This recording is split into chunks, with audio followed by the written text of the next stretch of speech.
What's up, guys? Welcome back.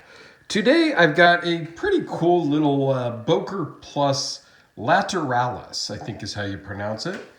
This was sent in by my buddy Garey, who actually literally just ordered it on Amazon and had it shipped to my house instead, which is pretty cool. I'm always amazed by people's trust in me and whatnot. It's very appreciated.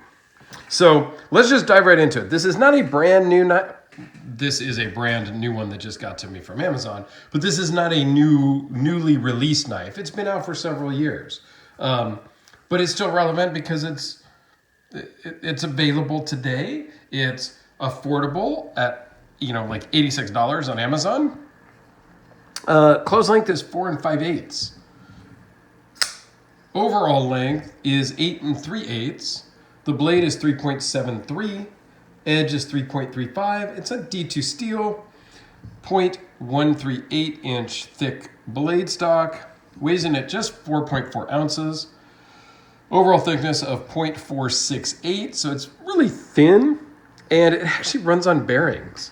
It's not drop shut closed, so it's not gonna guillotine your finger, but it is super smooth, and it just rockets out.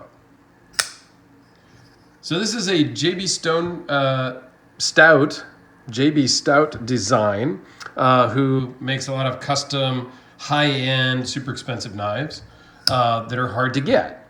So he teamed up with Boker Plus and designed this knife. It also has, this is a G10 version. They also have a stainless steel version. So this is a frame lock, but it's not a titanium frame lock. It is a stainless steel frame with a D2 blade and a G10 scale. There is one with a stainless steel show side to match the lock side, which comes in a couple ounces more and is, $10 or $15 more, I think. I didn't look that one up exactly. You can middle finger flick it also by catching the groove. But overall, this knife is actually, for $100, I mean, it was $93.70 shipped to me with taxes and all that stuff. So for under $100, you really, I don't think you can go wrong. It's on bearings.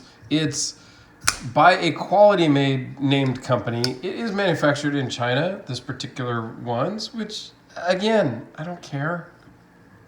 Let's not go there. Let's not start that debate. Now, the finger choil is not really something I would use, I don't think, because it's pretty tight. I mean, you can choke up on this a bit and use that, but it's a little small for my index finger to fit in comfortably and not feel as though I'm going to shift the wrong way and cut my finger with it. So I wouldn't do that personally. With my finger size, I wouldn't use it that way. But it's pretty comfortable in a reverse grip if you're going to use it that way.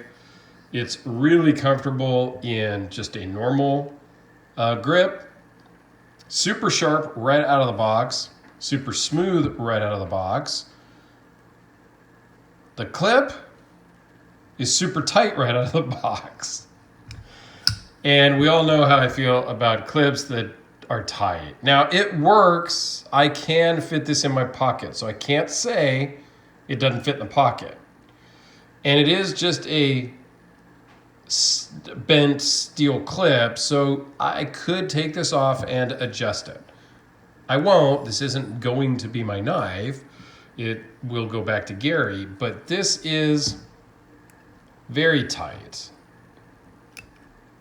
And it will fit in the jeans, but it should be tweaked out just a hair. For me, Garey might love it. He may wear different jeans than I do. I don't know. But that's the one negative on this knife. But for $100, $93, to get something at this length, almost 3 3/4 inch blade, super lightweight, Decent materials. I mean, would I have preferred a titanium? Sure. But again, why do I want titanium?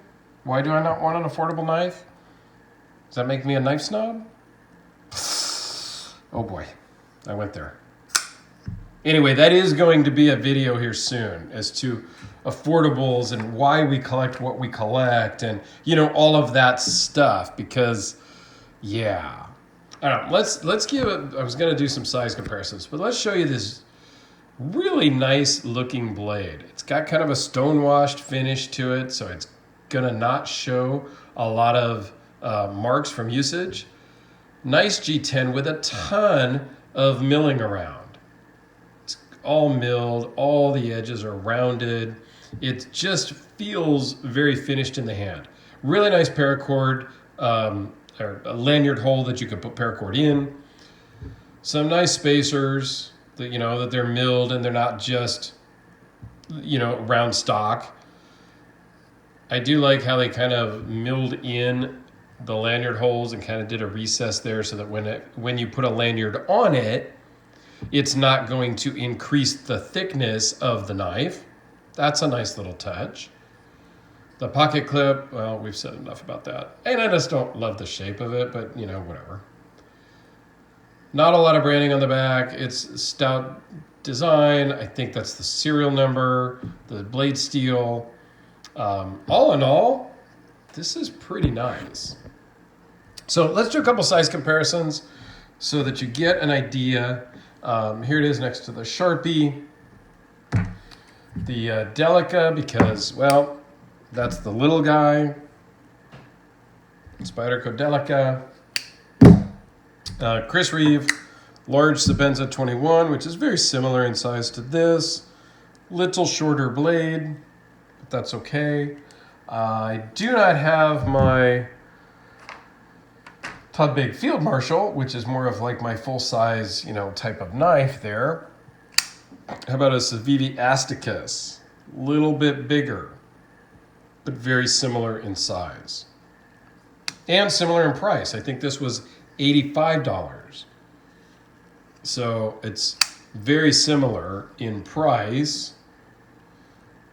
I think all in all, I like the Boker just slightly better, the blade shape, than the Asticus. But I do like the Asticus also. It's got the Damasteel blade. The pocket clip works really good right out of the box. Enough about the blade, the pocket clip, sorry. And then for a full-on, full-size knife, how about the FIF 23? Because I'm still absolutely in love with it. Other than well, yeah, if you want to know about this one, go watch the video on this one. I don't want to get into that stuff. So here you go. The Boker Lateralus, I guess is how you say it. But yeah, this is a win. I think this is a good deal. So especially in that affordable knife, you know, the affordable budget knife criteria, you know, or category. I think this is pretty good to go. So I enjoy it. And I hope Garey loves it when I get it shipped back off to him. I think I have 1 or 2 more of the knives that he sent me. So once I get those videos done, I will get this back out to you, Garey. Thanks a lot for loaning it in. And thank you all for watching. I greatly appreciate it. Have yourselves a fantastic day.